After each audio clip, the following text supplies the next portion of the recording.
اب ہم عدت کے حوالے سے مسلم پرسنل لا کو بھی پڑھ لیتے ہیں جی۔ محمدن لا کا سیکشن 257 ہے، اس کا سب سیکشن 2 ہے جو عدت کے حوالے سے ڈسکس کرتا ہے جی۔ اس کی ورڈنگ پڑھتے ہیں جی۔ عدت میں بھی ڈسکرائبڈ ایز اے پیریڈ، عدت کو مدت کے اس پیریڈ کے طور پر ڈسکرائب کیا جاتا ہے during which it is incumbent upon a women, جس میں عورت کے اوپر لازم ہو جاتا ہے، واجب ہو جاتا ہے، whose marriage has been dissolved by divorce، جس کی جو شادی ہے وہ طلاق کے ذریعے ختم کر دی گئی ہو، اور ڈیتھ، یا اس کے شوہر کا انتقال ہو گیا ہو، ٹو ریمین ان سیکلوژن، کہ وہ اب جو ہے وہ گوشہ نشینی میں رہے، اب وہ خلوت میں رہے، یا اب جو ہے وہ تنہائی میں رہے، and to abstain from marrying another husband, اور اب جو ہے وہ دوسرے شخص سے وہ شادی کے لیے اپنے آپ کو روک لے، باز کر لے، ممنوع کر لے۔ The abstinence is imposed to ascertain، یہ جو abstinence ہے، یہ جو اجتناب کرنا ہے، یہ جو باز رکھنا ہے، is imposed اس لیے لاگو کیا جاتا ہے to ascertain، کہ تاکہ یہ یقین کر لیا جائے، یقین دہانی ہو جائے whether she is pregnant by the husband، کہ اب وہ اپنے شوہر کی جانب سے حاملہ تو نہیں ہے، so as to avoid confusion of the parentage، تاکہ پیرنٹیج کے حوالے سے، ولدیت کے حوالے سے، نسب کے حوالے سے اس کی کنفیوژن سے بچا جا سکے۔ when the marriage is dissolved by divorce، جب شادی جو ہے طلاق کے ذریعے ختم کر دی جاتی ہے، the duration of the عدت، پھر جو ڈیوریشن ہوگا عدت کا، if the woman is subject to menstruation، اگر عورت جو ہے وہ حیض سے مشروط ہوگی، is 3 courses، پھر 3 حیض تک ہوگی۔ if she is not subject، اگر وہ اس سے مشروط نہیں ہوگی حیض سے، it is 3 lunar months، پھر 3 قمری مہینے تک اپنے آپ کو وہ عدت میں observe کروائے گی۔ if the woman is pregnant at the time، اور اگر وہ طلاق کے وقت جب اس سے طلاق دی گئی تھی وہ حاملہ تھی، the period terminates upon delivery، پھر جیسے ہی بچے کی پیدائش ہوتی ہے وہ عدت ختم ہو جائے گی۔ when the marriage is dissolved by death، اور جب شادی جو ہے وہ انتقال کی شکل میں ڈیزالو ہو جائے، یعنی جب اس کے شوہر کا انتقال ہو جائے، پھر وہ شادی جب ڈیزالو ہو جائے، ختم ہو جائے، the duration of the عدت is 4 months and 10 days،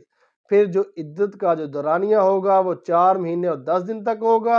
if the woman is pregnant at the time، اور اگر اس وقت جو عورت ہے وہ حاملہ ہوگی، the عدت last for 4 months and 10 days، اور جو عدت ہوگی پھر وہ 4 مہینے اور 10 دن تک جاری رہے گی، اور until delivery، یا جب تک بچے کی پیدائش نہیں ہو جاتی، whichever period is longer، چاہے وہ پیریڈ جتنا ہی لمبا کیوں نہ ہو۔ if the marriage is dissolved by death، اگر شادی جو ہے وہ انتقال کی شکل میں ڈیزالو ہو جاتی ہے، یعنی جب اس کے شوہر کا انتقال ہو جاتا ہے، the wife is bound to observe the عدت، پھر جو عورت ہے وہ عدت کو observe کرنے کی پابند ہوگی، whether the marriage was consummated or not، آیا کہ شادی جو ہے وہ کنزومیٹ ہوئی ہو، آیا کہ وہ جو شادی میں جو ہے مباشرت ہوئی ہو، صحبت ہوئی ہو، or not، یا نہ ہوئی ہو۔ if the marriage was consummated، اگر صحبت ہوئی ہوگی، if here was no consummation، اور اگر جو ہے وہ کنزومیشن نہ ہوئی ہوگی، اگر جو ہے وہ صحبت نہ ہوئی ہوگی، there is no عدت، پھر عدت نہیں ہوگی، and she is free to marry immediately، پھر وہ آگے شادی کرنے کے لیے آزاد ہوگی۔ the عدت اور divorce commences from the date of the divorce، عدت کا جو پیریڈ ہوگا اور جب طلاق شروع ہو جائے گی، جب طلاق دے دیتا ہے شوہر تب سے شروع ہو جائے گا جی۔ And date of death from the date of death, یا جب اس کے شوہر کا انتقال ہو جائے گا اس دن سے عدت آبزرو ہونا شروع ہو جائے گی۔ if the information of divorce or of death doesn't reach the wife، اگر یہ جو معلومات ہے طلاق کی یا ڈیتھ کی، اس کے ہسبینڈ کی ڈیتھ کی، اس عورت تک نہیں پہنچتی، پھر کیا جی، until after the expiration of period of عدہ، اور جب عدت کا پیریڈ ختم نہیں ہو جاتا، she is not bound to observe an عدہ، پھر وہ عدت مزید آبزرو کرنے کی پابند نہیں ہوگی، یعنی کہ جب اس کے شوہر کا انتقال ہو گیا اور اسے نہیں پتہ کہ اس کے شوہر کا انتقال ہو گیا، اس کے شوہر کو انتقال ہوئے کوئی 1 سال گزر گیا ہے، لیکن 1 سال بعد اسے پتہ چلتا ہے کہ اس کے شوہر کا انتقال ہو گیا ہے،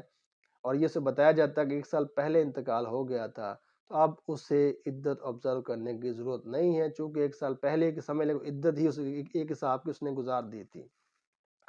تو ویڈیو اگر آپ کو اچھی لگی ہو تو لائک کریں، بہت اچھی لگی ہو تو شیئر کریں۔ اگر آپ ہمیں کوئی فیڈ بیک دینا چاہتے ہیں تو آپ ہماری اس ویڈیو کے نیچے کمنٹ کریں، ہمارے چینل کو بھی سبسکرائب کریں، ہمارے فیس بک پیج کو بھی لائک کریں۔ آپ کا ویڈیو دیکھنے کا بہت بہت شکریہ۔